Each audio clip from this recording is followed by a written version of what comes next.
మీ business ఏదైనా మీ ఊర్లో promotion చేయాలంటే అది సుమన్ టీవీతోనే సాధ్యం. ఇప్పుడే సంప్రదించండి.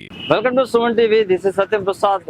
కేంద్ర రాష్ట్ర ప్రభుత్వాలు అత్యంత ప్రతిష్టాత్మకంగా యోగాంధ్ర కార్యక్రమాన్ని ఈ నెల 21వ తేదీన నిర్వహించనున్న నేపథ్యంలో జిల్లా వ్యాప్తంగా ఇప్పటికే జిల్లా కలెక్టర్ ఆదేశాల మేరకు పలు చోట్ల యోగాంధ్ర కార్యక్రమాలను అత్యంత వైభవంగా నిర్వహిస్తున్నారు. చిత్తూరు నగరంలోని ఎంపీడీఓ కార్యాలయంలో మెప్మా పీడి రాధమ్మ, ఎంపీడీఓ శ్రీనివాసుల ఆధ్వర్యంలో సచివాలయ సిబ్బందికి అదేవిధంగా పీఈటీలకు సమావేశాన్ని కూడా నిర్వహించారు.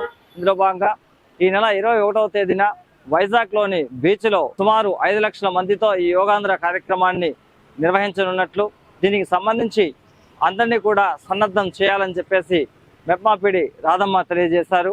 ఈ కార్యక్రమంలో ఎంఈఓ సెల్వరాజ్, పలువురు అధికారులు కూడా పాల్గొన్నారు. యోగాంధ్రతో పాటు మనకు ఆరోగ్యాంధ్ర అయిపోయింది. ఈరోజు మన ఎక్స్పెండిచర్ దాదాపు ప్రతి ఇంట్లో ఒక 10 to 15% మెడిసిన్స్కు డాక్టర్లకి ఖర్చు పెడుతున్నారా లేదా? ప్రతి ఒక్కరికి చిన్న బిడ్డ పుట్టినప్పటి నుంచి ఏదో ఒక హెల్త్ ఇష్యూస్ ఉంటున్నాయి. డాక్టర్ దగ్గరికి వెళ్తున్నాము, అక్కడికి వెళ్తే వాళ్ళు చెప్పిన టెస్ట్లన్నీ చేయిస్తున్నాం. మనకున్న నాలెడ్జ్తో ఈ టెస్ట్ అవసరం లేదు అన్న డాక్టర్ చెప్తే చేయాల్సి వస్తూ ఉంది.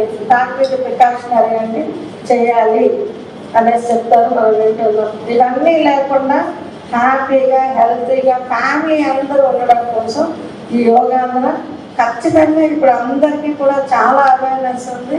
సో మనకు అన్నీ తెలుసు. మనకి ఫోన్ ఒక శత్రువు, తర్వాత టీవీ ఇంకో శత్రువు.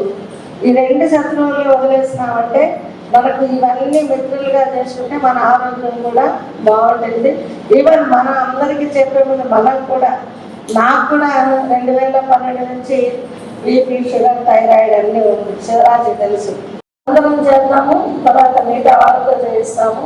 ప్రతిరోజు ఇప్పుడు ఏమైందంటే before sunset, before sunrise అని ఉండేది ఒకప్పుడు. మన పెద్దవాళ్ళు 3 గంటలకు నిద్రలేసేవాళ్ళు, సాయంత్రము సూర్యుడు అస్తమించినప్పుడు తినేసి పడుకునేసేవాళ్ళు. ఈవెన్ చైనా వాళ్ళు కూడా అంతే. అందుకే వాళ్ళు చాలా హెల్తీగా ఉంటారు. After sunset they won't eat anything, before sunset also. Before sunset తినేస్తారు వాళ్ళు. మనం ఏంటంటే దానికి విరుద్ధం. సూర్యుడు వచ్చేసిన తర్వాత ఆయన వచ్చిన గంటకు 2 గంటలకి మనం వస్తున్నామని నిద్రలేస్తాం. ఇప్పుడంతా 7కు 8కి నిద్రలేస్తాం.